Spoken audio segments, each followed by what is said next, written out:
All right, it's the start of a new day, and I'm just sitting down by the water. You probably hear that in the background. Uh, Good opportunity to put some thoughts down and put together a podcast, webcast, for lack of a better term, whatever. Some stuff that it's been on my mind for a long time. Quick backgrounder, I've been involved in tech. I guess you could call me a tech entrepreneur. Got started in that, going back to 1985, 86. There wasn't the internet at that time, but there was a thing called telecommunications, and telecommunications was going to set the path really for what is the internet today. I mean, that's where it all started. And I don't know, something about that industry really appealed to me. Little did I know at the time that I was actually beginning to work with computers, because I never saw myself ever even interfacing or touching a computer. That was for, geeks. The smart guys in the computer labs, they did that kind of stuff, not me. That was not going to be my thing.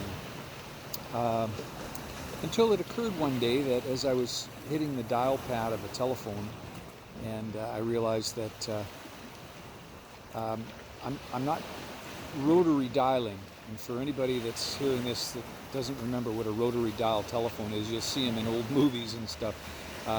You don't push a button. You turn a dial, and it clicks in the number, and that's because the old telephone system was analog, and it would be tickety tick somewhere back at what's called a central office. Anyways, that's here nor there. But when telephones started to become digital, and when they began to actually utilize compression in order to send the voice signal from one place to another, that was the literally the dawn of the internet age. So, to my point, as I was pressing a familiar interface, that being a keypad to dial a phone number, I was actually talking to a small little computer brain somewhere in a back closet where this phone system was, and then it in turn was sending out information to another larger computer brain and connecting to another phone system somewhere. It may seem ridiculous now, but at the time it was really incredible how features of telephones, conference calling, and on-hold messaging and call waiting and all this kind of stuff, that was all brand new. Anyhow, the point of this is I saw a path for myself technically, and thought, yeah, this is it. This is what I want to do. And there was a training seminar that I took one day, and they described where the telecommunication future was going. And one of the things they said, I'll never forget, they said, in the not too distant future, each one of us will actually possess our own telephone number. We'll have a number, and we'll carry it with us, and we'll be able to be reached by that number anywhere in the world. And they went on to say that, we'll probably power the device that we're holding by the warmth of our body. So this will generate power. Well, we've seen the first part, but obviously we haven't seen the second part yet. And that isn't to say that there isn't that technology, because there probably is, but we just don't have it yet. Anyhow, telecommunications led to an opportunity which, again, is going to seem ridiculous to people that grew up in the internet age. But there was a time when making a phone call from one country to another, or really one state or province, or in some cases even cities, one city to another, it was called long distance, and you had to pay a fee in order to talk on the phone. You'd pay a fee per minute. It'd be like 30 cents. So, to have a 2-3 minute phone call with somebody overseas, that was a big deal. And what I saw is an opportunity to get in the middle of this industry and won't go into too much detail, but city to city calling in a place where I grew up, Vancouver, BC. The central city, Vancouver, all the outlying communities could call into Vancouver, and Vancouver could call them. But a lot of those communities couldn't call one another without being long distance. So it seemed there had to be an opportunity. What if we could have everybody dial into Vancouver, and then we would connect the call, just like an operator pulling those buttons or those wires and connecting to another. We could do that now digitally. And so myself and a partner, we built a system. You would call a telephone number. Our system would answer. It would recognize who you were because you had a caller ID. That's your phone number. We'd simply match that up with the database and go, yeah, you're our customer, and who do you want to talk to? And then you'd push in the number of the person you wanted to call. We'd switch that call out of Vancouver to the other city, and it was free. It was now toll-free. So I created a little company called 777 Long Distance. And the number 777, obviously it's a good luck number, but it was also the price point. So we would charge you $7.77 a month, and you could call basically unlimited. That business was great. I thought maybe it might run for a couple of years, 2 years or so. It ended up having a pretty good lifespan. And as a result, that led me into a fella who was doing something at the time that I had just a small inkling, and that was this thing called Internet Service Provider, an ISP.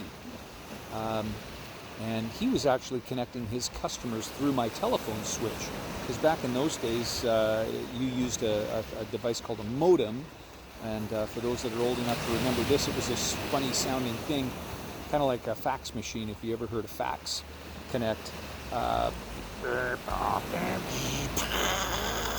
It'd go like that, and that would connect two modems together, and then they would talk, and the speed was ridiculous. You could send text messages back and forth, but images, pictures, things like that, not a hope. It would take forever, because we're talking about speeds that today people literally just could not even contend with.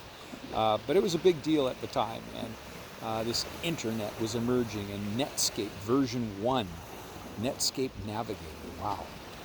So therein lay a new opportunity, and I had met this guy and said, well, I'll sell your internet services, and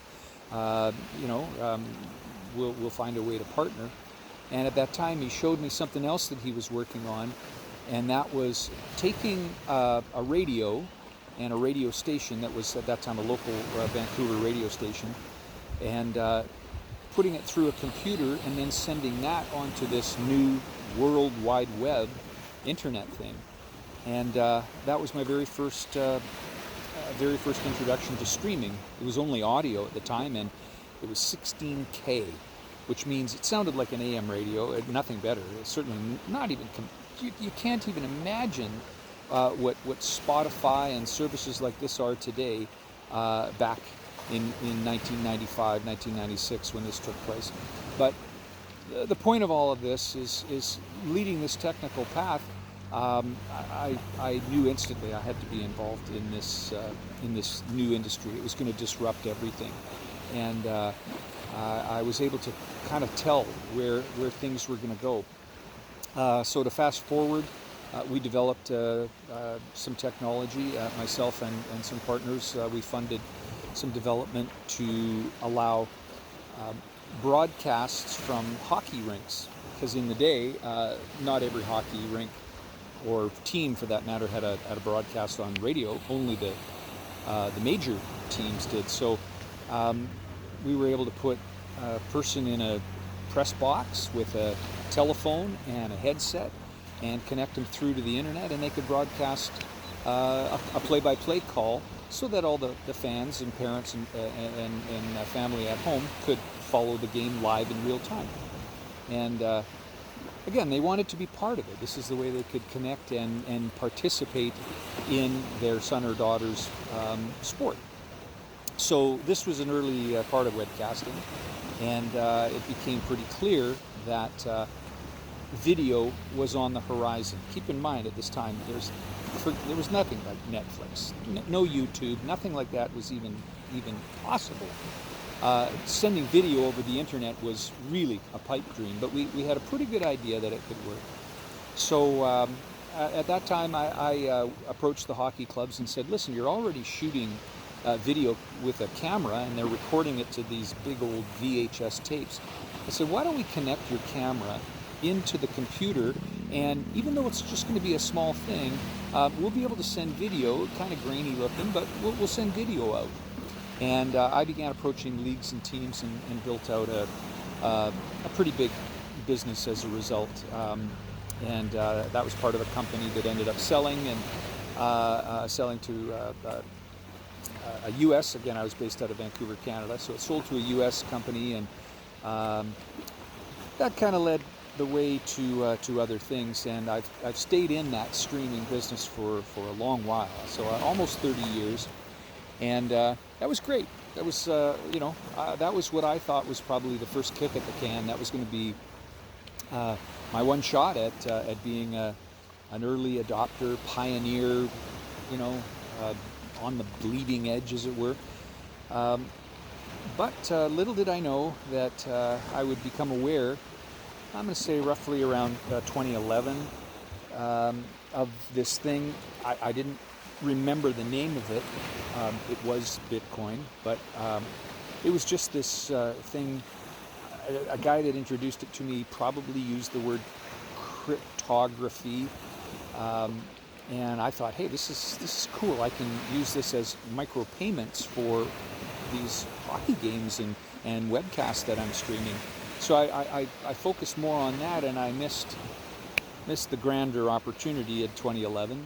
The coulda, shoulda, woulda story. But it stuck in my head. It was this thing, this Bitcoin thing. And then I remember hearing about a thing called Mt. Gox. And what in the world is this Mt. Gox, and why is this even relevant? But it had something to do with this Bitcoin again. And what everybody was saying is, oh no, it's done. Mt. Gox has collapsed. Bitcoin has plummeted in value, and it's worthless now. It's all over. And even the little knowledge I had at the time, I knew, now that's got nothing to do with the network. That's a shitty exchange. That was somebody that didn't have very good security protocol, and they ended up, leaving a back door open for a hack, and it was huge. It was a massive hack at the time, and the market just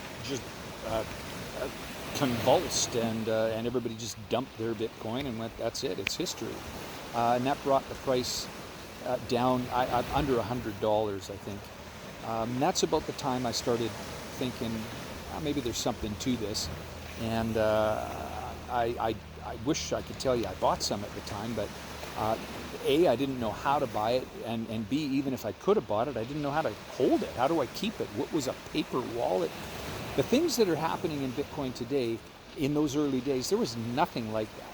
So what we're seeing is the adoption of internet is very similarly correlated to what's happening in Bitcoin.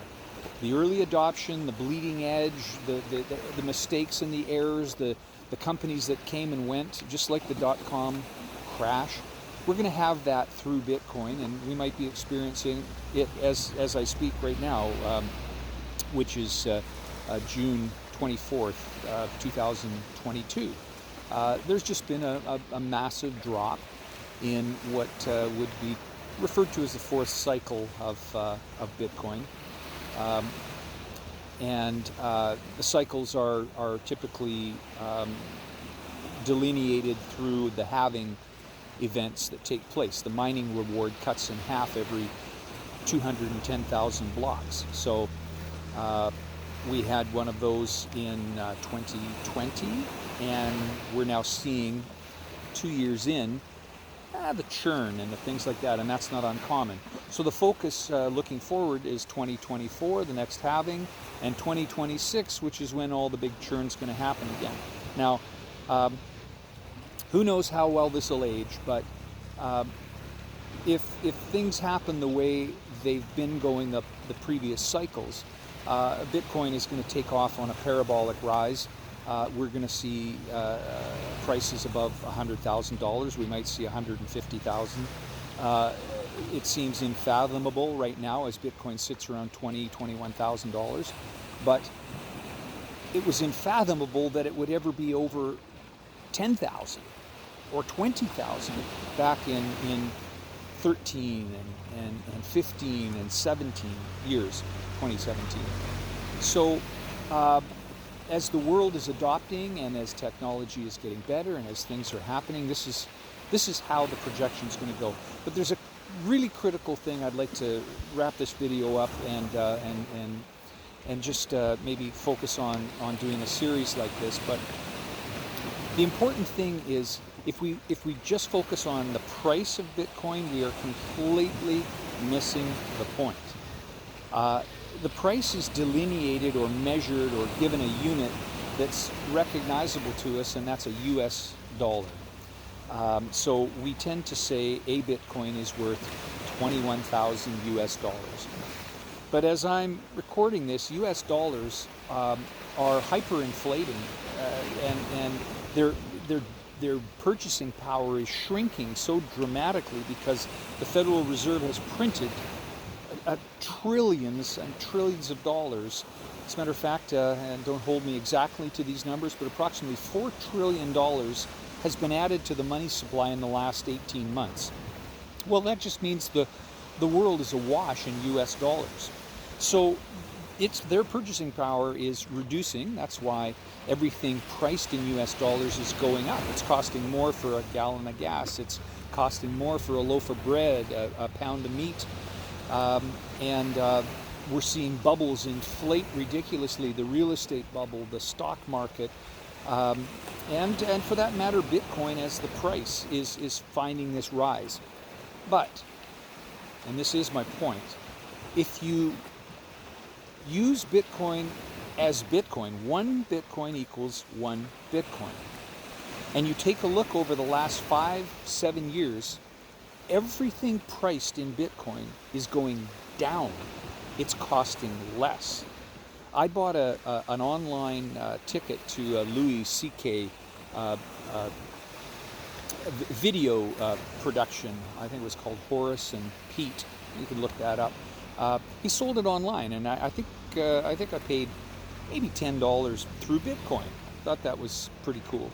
Well, I looked at what that Bitcoin price was when I bought the ticket, and comparable today, it would cost me, well, forget the US dollars, it would be about 0.0003 Bitcoin.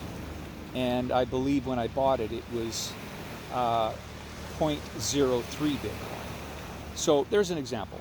So forget about what it is in US dollars, but look at how fewer Satoshis, which is 100 million, 100 millionth of a Bitcoin, a Satoshi, the smallest fractional measurement at this point, but who knows, maybe they find a way to cut those in half with the Lightning Network. That's for another series, the Lightning Network. We've got to talk about that.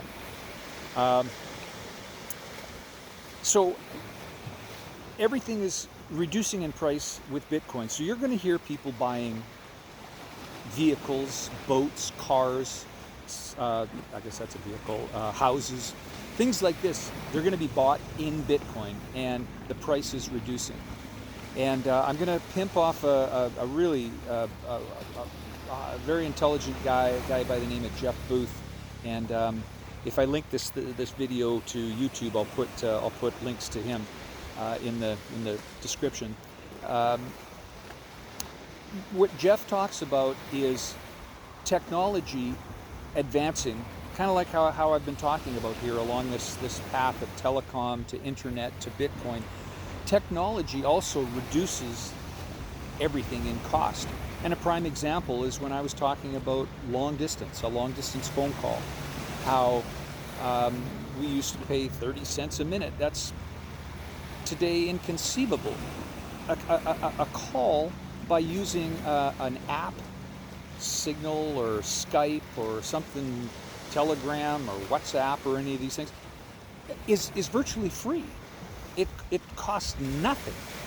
Now, admittedly, we have to pay a little bit for our internet connection, and we pay a lot comparatively for these phones, these smartphones that we held in our hand or hold in our hand. But imagine in 2000, no one even knew a smartphone was going to exist, and today we hold computing power that we couldn't have imagined. And so really, even though we're paying, in some cases, exorbitant dollars for these brand new phones, what they do and what they're capable of when you consider camera. There's another example. I mean, film. The telephone virtually killed Kodak. If you think about it, there is no more film. Why would anybody use film? I mean, I get the purists, okay, and you know, apologies to those people that still love that throwback and what it does as a hobby. Great, but nobody uses film to take pictures. They just they hold their phone up. And there's a great example of technology pushing the cost to zero. So this is going to continue to happen. Bitcoin is continuing to bring the price of things down, and we have an opportunity with Bitcoin to literally reset the entire world, the entire monetary system, how everything is measured, how everything is priced. We can put market signals and price discovery back into markets so that businesses can more accurately prepare. That'll in turn allow better technology to be developed.